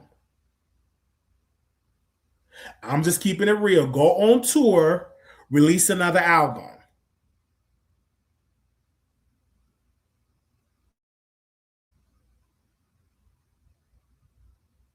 Okay? So again, this is something that we have to do. I'm in the person. I'm using my platform to bring awareness. Like a lot of people didn't know about the SAVE Act. I'm gonna start bringing politicians more on the show and stuff like that, and start being a solution to the problem. I'm not gonna be pointing fingers and saying y'all should be doing this. I'm gonna make sure I'm a solution-based individual that's providing solutions. Amen. Make sure y'all thumbs up. Now, how many thumbs up we got? Did the woman say 47 thumbs up? Tasha, is you telling the truth? It's about 70 of y'all in here watching. 47 thumbs up. Y'all better thumbs up so that people can watch the replay. And they're going to say, I didn't even know you was live. Oh. You ain't know I was live. Okay, you will catch the replay and come back tomorrow. It is what it is. Okay, I want to make sure. Okay. Oh. Did I drop something? Oh, okay. But I thank y'all so much for coming. Did y'all enjoy the live today? I enjoyed it. Make sure y'all check out the replay. Go to my wish list, you guys. Hit the Cash App. Everybody send $10 to the Cash App, $ Wally Show 190. Because we got to get our own spot so we could be live every day. So I can start going live so I can walk around and stuff like that.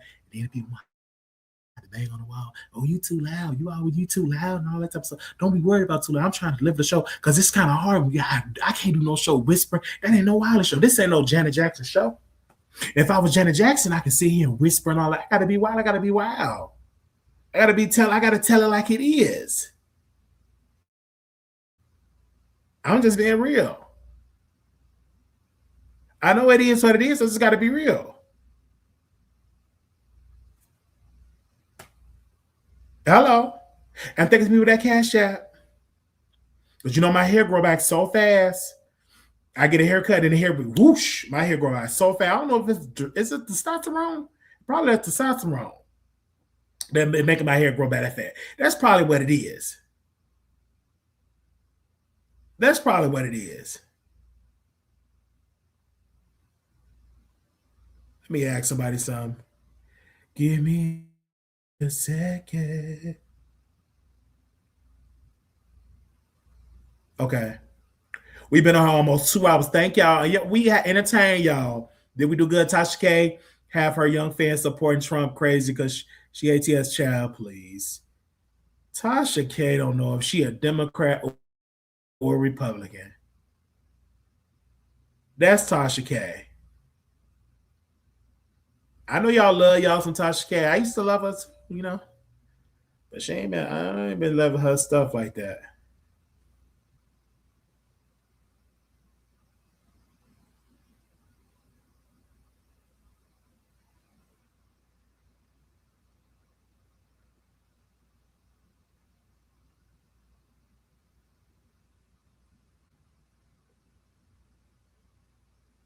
If you they said, I know y'all love Tasha K, don't get me wrong. I know it's some YouTube problems, chat.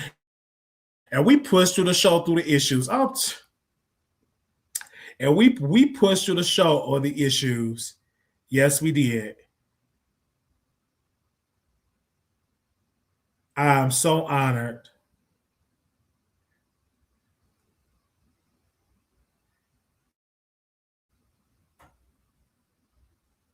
We pushed through the show today, did we? And we got to come back again, do another live because I didn't know it was the issues and stuff. Is it working now? Let me call somebody, ask them.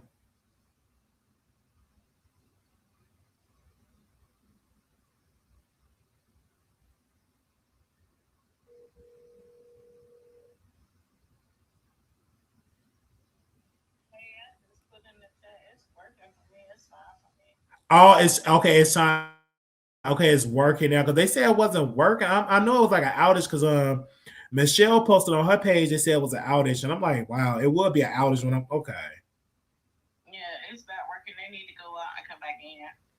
Wow, because I'm saying it on this on Jasmine brand, 320,000 users across the United States reported problems accessing YouTube Tuesday evening, according to the outage.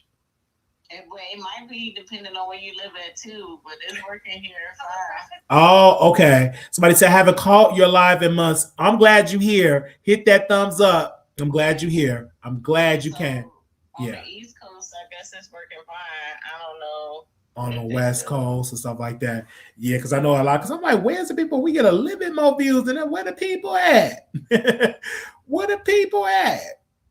But when you talk about issues, I'm like, yeah, a lot of people didn't probably know. And I know a lot of people like catch the replay and stuff, and I'll be sharing it on Twitter, and I share it and everything like that to make everybody get it.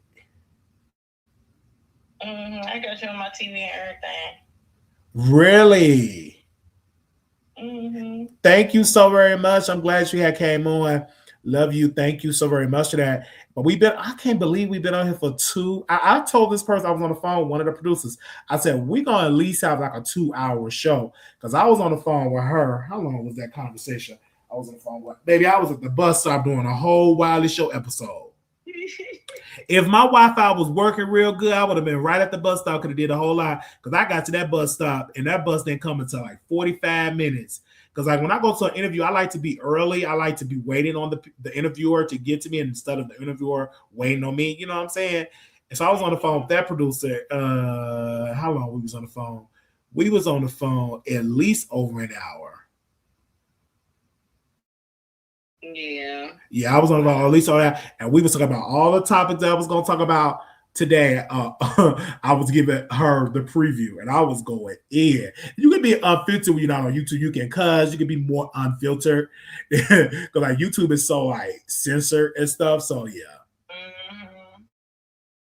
yeah. Yeah, and like I had text you, I was like, I got 10 more minutes of the movie, the Tyler Perry movie. And I'm glad you told me because I was forgot that I had to talk about Joe. And again, Tyler Perry movies, it's fun and it's entertainment. And I'm glad that he's keeping black actors employed. I'm That's an honor. Like that young gentleman that's doing the show, I didn't catch his name, but he's getting all this publicity because he was in Medea Destination Wedding, and now he was in Joe College Road Trip. So that's a check. That's a job. You know what I'm saying? That's going to lead to other jobs. So regardless, if you don't like Tyler Perry stuff, don't watch it. But as long as he keep going #1 on Netflix, guess what? You're gonna keep seeing Tyler Perry movies on Netflix. Exactly. And it was okay. It's just like sometimes he be like missing some points, like where it could have been more funnier. Like even when they did the last one, like the destination trip with Mr. Brown and stuff, like it could have been funnier when he went down the water slide and stuff, but like you said, as long as he got his little audience, and his strategy is as long as my audience watching, why do I need to change stuff? And he's correct. He's super serving his audience. If you want to see a Denzel film, go watch Denzel. But this is a Tyler Perry film. And he's keeping black people employed, not only those on camera, but those people behind the scenes that you do not see. Mm-hmm. So again, and Tyler Perry paying for the taxes for the black folks that live in his neighborhood. Oh yeah. Yeah. So he's doing good. So keep making, because somebody told me, Wiley, if Tyler Perry offered you opportunity, would you be in that? In a heartbeat, I'd have been humping. I'd have been in that love scene with all in that whorehouse. I'd have been getting it in. Stop it. No, not the whorehouse. Okay, I'd have been right there with Miss Pat throwing it back. It was okay, but the ending, I was like, oh my God, this is how it's gonna go off. Yeah, the end, that's Tyler Perry. Like, yeah, the ending could have been better. Because Tyler Perry like to tape it one time. He don't like to do retakes. He don't like to do, oh, I don't like this ending. Like Robert Townsend. So they did the scene 5 Heartbeats. And it was a scene where the guy was like, I feel like going on. Like, so he's like, it's not sounding right. So that last take, that's the version that you hear on the 5 Heartbeats. Because he's a perfectionist. You know what I'm saying? But Tyler Perry, whatever version, we're going to keep it in there. I don't care if it's a boom mic show. I don't care if Mike, we're going to keep it in there. Moving on to the next film. That's Tyler Perry. He keep his costs down because he be on the set for 13 days. I like Joe, and I was just like, it was going okay, but I was like, it's just going to end like that. And there's no shade. He was more funnier than Medea on this one. This was a Joe film. Mm-hmm. He outshined Medea. No shade in this film. Because I like Joe, but he really could have took advantage, but Yeah, and Joe been an underrated character because I remember when I seen Joe on Medea, Marriage, Diaries, A Diary of a Mad Black Woman, the play, when Joe was the character of the was the daddy and all that. So yeah, Joe go way back. So I get it. So it's so like, go ahead, Tyler Perry. I'm gonna send my resume in, just see if I can get into Tyler. Why not? He called me right now, so I'm gonna fly you down. You can live in my guest house. You sign this NDA, and what goes on in the palace, stay in the palace. I was like, yes, daddy. I mean, yes, sir. You ain't gonna hear me saying peep. I'm gonna be it all. I'm gonna be. We got Wiley in another film because you don't even have to be a trained actor. He'd be like, look at this camera, do this, do that. I'm like, okay, yes, daddy. I mean, yes, sir. I ain't gonna call him yes, daddy. Yes, Mr. Perry. I do it. No shade. Since Kristen Keys ain't on there, I do it. Sure. Exactly. Mm-hmm. Yeah. Thank you so much for coming on. Well, I called you. I said thank you for coming on. So thank you for that. Y'all make sure y'all hit that thumbs up. Don't be having a moderator say, hit the thumbs up. And then y'all don't hit it. Okay. Thank you for hitting. Thank you for answering my call. Okay. Bye-bye. Yes. All right, y'all. I love y'all so much. Little black boy, you beautiful. Little black girl, you are enough. When times come, always remember to put God first. And we'll see y'all in the next video. Make sure y'all leave a comment. Did y'all enjoy this video? Let me know. Bye, y'all.